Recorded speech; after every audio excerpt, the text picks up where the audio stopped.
Araw po ngayon ng Biyernes, alamin muna natin ang sitwasyon sa simbahan ng Quiapo sa Maynila. May report si Vel Custodio live. Vel? Rise and shine, Dayan. Madaling araw pa lang dinarayo na ng ilang mga deboto ng Itim na Nazareno ang Quiapo Church. Ang ilan sa kanila, sa kabila ng karamdaman, sinisikap daw ni Tatay Elpidio na magsimba tuwing Biyernes sa Minor Basilica and National Shrine of Jesus Nazarene. Opo, tuwing Biyernes po yun, panata ko po yun na lagi ako nagsisimba rito. Kasi na-stroke po ako, kaya nagpapanata ako na. Sa awa ng Diyos, kay pong Sus Nazareno, unti-unti pong bumabalik ang aking lakas.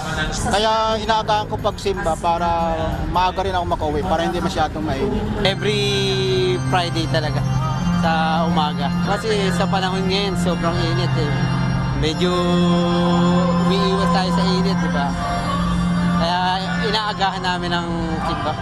Ipinagdiriwang pa rin ngayon ang ika-4 na linggo ng Pasko ng Pagkabuhay. Pinangunahan ni Reverend Father Robert Arellano ang First Mass kaninang alas 4 ng madaling araw.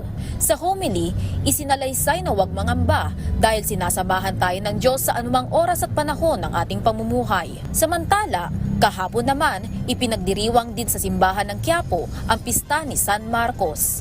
Si San Marcos ang ebanghelista na tagapagsulat ng mabuting balita.